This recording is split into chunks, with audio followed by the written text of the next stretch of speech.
Saudi sekarang udah baik ya. Arab Saudi bahkan sepakat kita mengatakan sekarang Arab Saudi ada di titik ternadirnya, di titik terlemahnya dalam berislam. Betul tidak Bapak?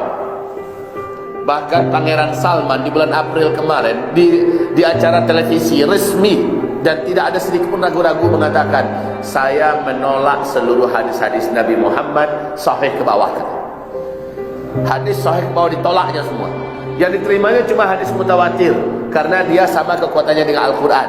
Kalau begitu Bapak Ibu yang kami muliakan, paling-paling hadis Nabi 1/8 cuma yang mutawatir, 78 lainnya ditolak semua. Hadis Sahih Bukhari, Sahih Muslim, semua ditolak.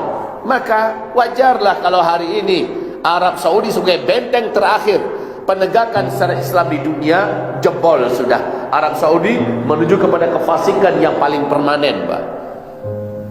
Kalau baca lihatlah bagaimana perangai muda-mudi sekarang di Arab Saudi, bahkan orang tua baju-ubahnya pakai sal, pakai igal, tetapi berjoget-joget, madu-adu botol yang sudah isinya minuman keras, ya.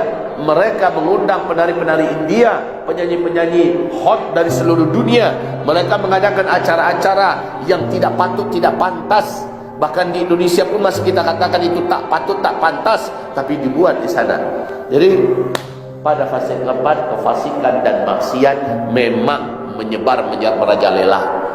Para ulama di Arab Saudi ribuan yang ditangkap, sedang khutbah, sedang ceramah, sedang di rumah, sedang acara seminar, di depan publik ditangkap-tangkapi, masuk penjara sekarang. Itu Arab Saudi loh Pak. Setelah sebelumnya seluruh negeri Arab berlomba-lomba menangkapin para ulama. Ya, agar Bapak Ibu mengetahui keadaan kita sekarang ini. Nah, kalau para ulama-ulama yang lurus-lurus ditangkap-tangkapin, apa yang terjadi berikutnya? Kedua, kefasikan, dolalat, aliran-aliran sesat diciptakan oleh Barat, diceritakan, didanai oleh Eropa, ya, dan sengaja dimunculkan sampai kepada tingkat aliran-aliran yang mengkafir-kafirkan semua kelompok di luar kelompoknya, ya, semacam ISIS dan sebagainya. Mereka ini ditopang sehingga pada akhirnya umat ini pecah-pecah, lalu sesat. Banyak umat ini yang menyimpang dari jalan yang lurus. Kalau pemerintahan Islam yang berdiri di dunia, tugas pemerintah yang terkuat adalah menutup pintu-pintu maksiat dan menjaga rakyatnya, umat Nabi Muhammad, jangan sampai sesat dari jalan yang lurus. Ini kewajiban pemerintah. Tetapi fase keempat ini bukan pemerintahan Islam yang memimpin dunia, bukan. Saat ini pemerintahan yang ada di muka bumi, kata Rasulullah, mulkan jabariyah. Sampai di sini tatangko nak pelajaran awak Pak.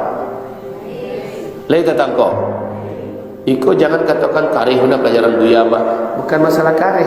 Ini pelajaran akhir zaman.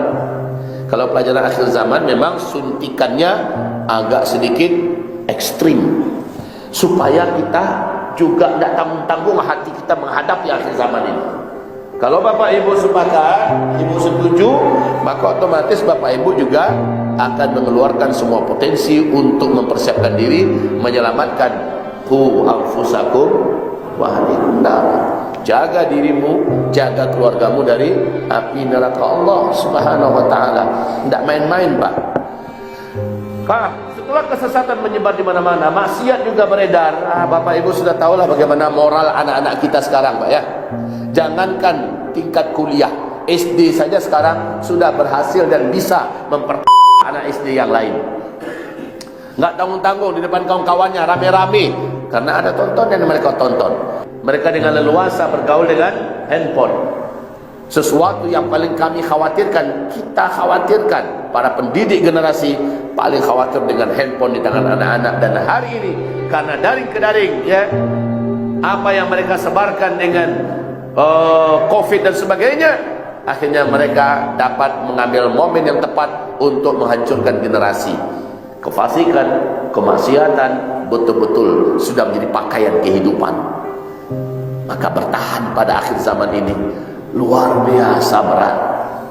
Hadis Nabi tentang betapa beratnya umatku yang berislam pada masa itu, kata Nabi. Berat.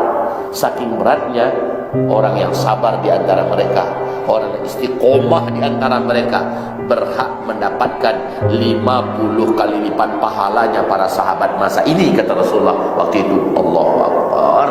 Itu tanda apa, Pak? Tanda beratnya ujian yang akan dihadapi oleh umat Nabi di akhir zaman ini. Para sahabat masih ada Nabi Muhammad. Ada apa-apa sedikit, ada Nabi yang menyelesaikan. Ada apa-apa sedikit, ada Nabi yang menguatkan hati mereka. Ada apa-apa sedikit, ada Nabi yang mengarahkan mereka kembali kepada jalan yang lurus. Nah kalau sekarang apa? Apa yang terjadi? Siapa yang mengiring umat? Siapa yang mengarahkan umat?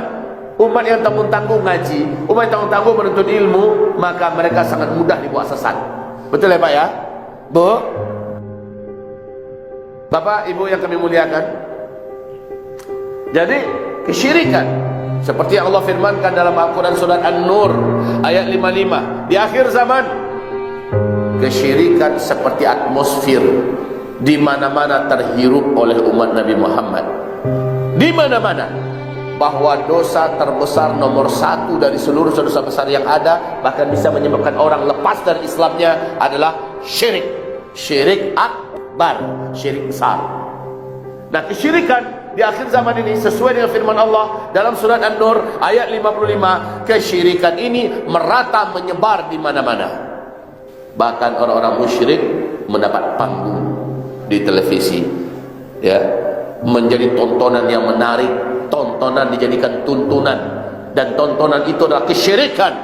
Para dukun-dukun bermunculan, paranormal, peramal-peramal bermunculan di mana-mana. Ya, ajaran-ajaran, amalan-amalan yang mengandung kesyirikan betul-betul mendapatkan tempat.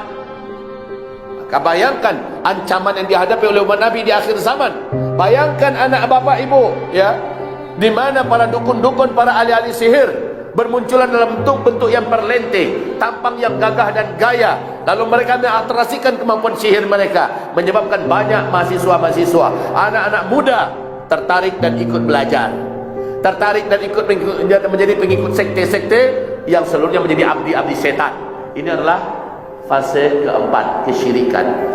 Hasbunallah, ni'mal wakil, ni'mal maula, ni'mal nasir. Ingat wahai Bapak Ibu, kalau Bapak Ibu umpamanya selamat karena dari pelajaran-pelajaran Bapak selama hidup ini jadi pegangan, apakah ada jaminan anak Bapak Ibu bisa selamat? Sudah cukupkah Bapak Ibu memberikan bekal kepada anak Bapak Ibu? Akidah mereka kuat, iman mereka mantap, tauhid mereka lurus. Sudahkah cukup? Bila belum, Bapak Ibu akan bertanggung jawab di depan Allah nanti. Kita akan dituntut oleh Allah, ditanya oleh Allah Subhanahu wa taala pada hari kiamat kelak. Kalau bapak masuk neraka, belum tentu anak akan ikut ke bawah. Tapi kalau anak masuk neraka karena kelalaian kita, kita pasti ke bawah. Betul Ibu? Maka hendaklah khawatir, hendaklah takut orang-orang beriman kalau meninggalkan di belakang mereka generasi-generasi yang lemah. Lemah yang paling dikhawatirkan di sini adalah lemah agamanya, lemah akidahnya, lemah imannya, lemah tauhidnya. Ini yang paling dikhawatirkan. Baru yang lain-lain, lemah ekonomi, lemah pendidikan, lemah fisik, lemah kesehatan, baru yang lain-lain. Tapi yang paling dikhawatirkan lemah itu adalah lemah agama. Kalau kita miskin di dunia, tapi agamanya kuat, insya Allah surganya selamat. Dan itulah kehidupan kita sesungguhnya. Kalau kita tidak berpendidikan di dunia, hanya tamat SD, bisa jadi SD juga nggak pernah selesai, insya Allah agamanya kuat, dia selamat di akhiratnya. Kalau seandainya kita tidak bisa menguasai politik, karena memang kita politik dikadalin terus, ya sudah, selama agama kita kuat, di akhirat kita menjadi pemenang dan menjadi raja-raja di dalam surga.